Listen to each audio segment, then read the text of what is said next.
ओम परिवर्तन. बदल येत नाही, तो घडवून आणावा लागतो. अध्याय 8. आणखी एका नव्या क्रांतीचा शुभारंभ. अनाथ रक्षा आणि अनाथालयांची स्थापना. महर्षी दयानंदांनी आपल्या देशभरातील यात्रांच्या दरम्यान देशातील गरिबीला बारकाईने पाहिले होते. तिची कारणे समजून घेण्याचा प्रयत्न केला. त्यांना दिसले की देशात पुष्कळ मुले वेगवेगळ्या कारणामुळे अनाथ होतात. त्यांच्या जीवनाचा कोणताही आधार असत नाही.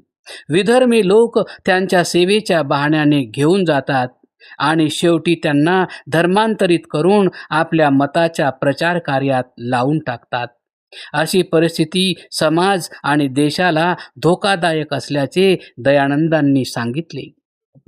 प्रयागराज येथे गंगा तटावर एका गरीब मातेला आपल्या मयत बालकाला गंगेत वाहताना पाहिले तर बळकट हृदयसुद्धा रडू लागले.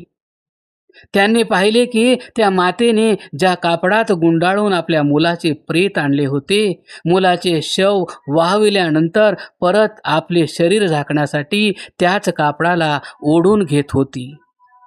दयानंद देशाची ही दुर्दशा पाहून द्रवित झाले.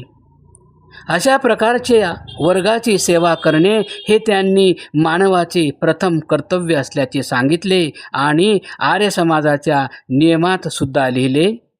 जगावर उपकार करणे हा या समाजाचा मुख्य उद्देश आहे.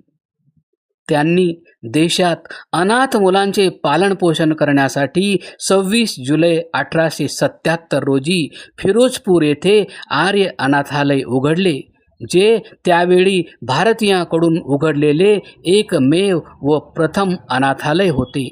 कारण प्राचीन भारतात तर याची कधी आवश्यकताच नव्हती. कोणी अनाथ होतच नव्हता. आई वडील वारले तर काका मामा आजोबा इत्यादी परिवारांची इतकी पक्की वीण होती की असा बालक समजूच शकत नव्हता की तो अनाथ आहे. पुढे चालून आर्य समाजाचे महान नेते महर्षी दयानंदांचे अनन्य अनुयायी लाला लाजपतरायजींनी इंग्रज न्यायालयात अनाथ मुलांची कस्टडी हिंदू अनाथालयास देण्यासाठी दीर्घकालीन लढा दिला. त्यापूर्वी असे सांगितले जाते की कोणत्याही बालकाच्या आईवडिलाचा मृत्यू झाल्यानंतर चर्चच्या फादरलाच स्वाभाविक पालक मानले जात असे. लालाजींनी आपल्या भिवानी येथील घरातच अनाथालय सुरू करण्याचे घोषित केले आणि न्यायालयाने आर्य समाजाच्या बाजूने निर्णय दिला. महर्षी दयानंदांच्या आदेशानंतर आर्य समाजाने अनेक अनाथालयांची स्थापना केली, ज्यामध्ये दिल्ली येथील आर्य अनाथालय खूप प्रसिद्ध आहे.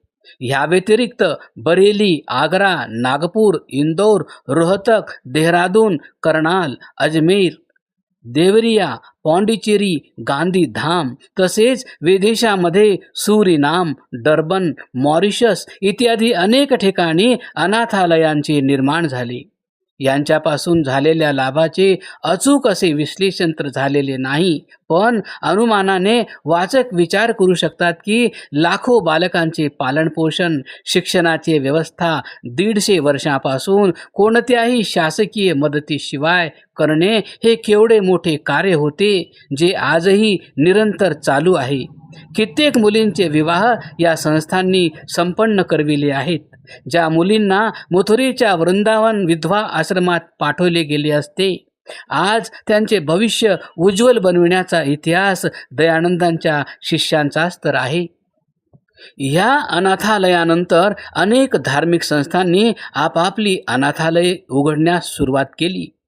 शिखांनी आपला पहिला पिंगलवाडा 1934 मध्ये देहरा साहेब, लाहोर येथे बनवला.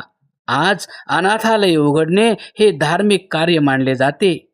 हे परिवर्तन नाही तर काय आहे? दयानंदांच्या आगमनापूर्वी हिंदू बालक अनाथ होतात, ख्रिश्चनांच्या आश्रयाला जात होते आणि आज हिंदूंची शेकडो अनाथालये व आश्रम उघडण्यात आलेले आहेत. ही अनाथालये अनेक ख्रिश्चन बालकांचेही पालन पोषण व शिक्षण करत आहेत. हीच तर आहे परिवर्तन क्रांती.